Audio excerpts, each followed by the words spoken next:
ಮೋಹನ್ ರಾಜು ಹೇಳಿಕೆಯನ್ನ ಕೂಡ ದಾಖಲು ಮಾಡಿಕೊಂಡಿದ್ದಾರೆ ಪೊಲೀಸರು. ನಟ ದರ್ಶನ್ನಿಂದ ಹಣ ಪಡೆದಿದ್ದ ಮೋಹನ್ ರಾಜ್ 40 ಲಕ್ಷ ಹಣವನ್ನ ಮಾಜಿ ಉಪಮೇಯರ್ ಆಗಿದ್ದಂತಹ ಮೋಹನ್ ರಾಜ್ ದರ್ಶನ್ರಿಂದ ಪಡೆದುಕೊಂಡಿದ್ರು. ಮಗಳ ಆಲ್ಬಮ್ ಸಾಂಗ್ ಮಾಡಿಸಿದ್ದ ಮೋಹನ್ ರಾಜು ಫೆಬ್ರವರಿಯಲ್ಲಿ ಕೈ ಸಾಲವಾಗಿ ಹಣವನ್ನ ಪಡೆದಿದ್ದೇನೆ ಅಂತ ಹೇಳಿ ಹೇಳಿಕೆಯನ್ನ ದಾಖಲು ಮಾಡಿದ್ದಾರೆ. ಹಾಗೇನೆ ನಟ ದರ್ಶನ್ಗೆ ನಾನು ಪಡೆದುಕೊಂಡಂತಹ ಪೂರ್ತಿ ಹಣವನ್ನ ವಾಪಸ್ ಕೊಟ್ಟಿದ್ದೇನೆ. ನಂತರ ಸಾಂಗ್ ರಿಲೀಸ್ಗೆ ದರ್ಶನ್ ಕೂಡ ಬಂದಿದ್ರು. ಇದು ಮೋಹನ್ ರಾಜು ಕೊಟ್ಟಿರುವಂತಹ ಹೇಳಿಕೆ. ಈ ಹಿಂದೆ ಪ್ರಕರಣದ ತನಿಖೆ ನಡೀತಾ ಇದ್ದಂತಹ ಸಂದರ್ಭದಲ್ಲೂ ಕೂಡ ಮೋಹನ್ ರಾಜು ವಿಚಾರಣೆಯನ್ನ ಎದುರಿಸಿದ್ರು.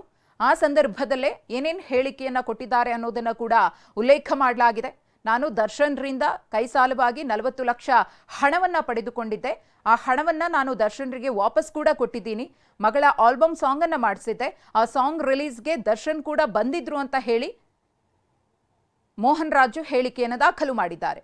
ಇಲ್ಲಿ ವ್ಯಾವಹಾರಿಕವಾಗಿಯೂ ಕೂಡ 30 ಲಕ್ಷ ಹರಿದಾಡಿತಲ್ಲ, ಪ್ರಕರಣವನ್ನ ಮುಚ್ಚಿ ಹಾಕೋದಕ್ಕೆ ಹಣದ ಆಮಿಷವನ್ನ ಒಡ್ಡಿದ್ರಲ್ಲ, ಆ ವಿಚಾರವಾಗಿ ದರ್ಶನ್ಗೆ ಇಷ್ಟು ದೊಡ್ಡ ಮೊತ್ತ ಯಾಕೆ ಕೊಟ್ಟರು ಮೋಹನ್ ರಾಜು ಅನ್ನೋದ್ರ ಬಗ್ಗೆ ಅನುಮಾನ ಇತ್ತು. ಆ ಕಾರಣದಿಂದಾಗಿನೇ ಪೊಲೀಸರು ತನಿಖೆಯನ್ನ ಮಾಡಿದ್ರು. ಇದೀಗ ಆ ಹಣದ ವಿಚಾರವನ್ನ ಮೋಹನ್ ರಾಜು ವಿಚಾರಣೆಯ ಸಂದರ್ಭದಲ್ಲಿ ಹೇಳಿಕೊಂಡಿದ್ದಾರೆ. ನಾನು ದರ್ಶನ್ರಿಂದ ಹಣವನ್ನ ಪಡೆದಿದ್ದೆ, ಸಾಲವಾಗಿ ಆ ಸಾಲದ ಹಣವನ್ನ ವಾಪಸ್ ಕೊಟ್ಟಿದ್ದೆ ಅಂತ ಹೇಳಿ.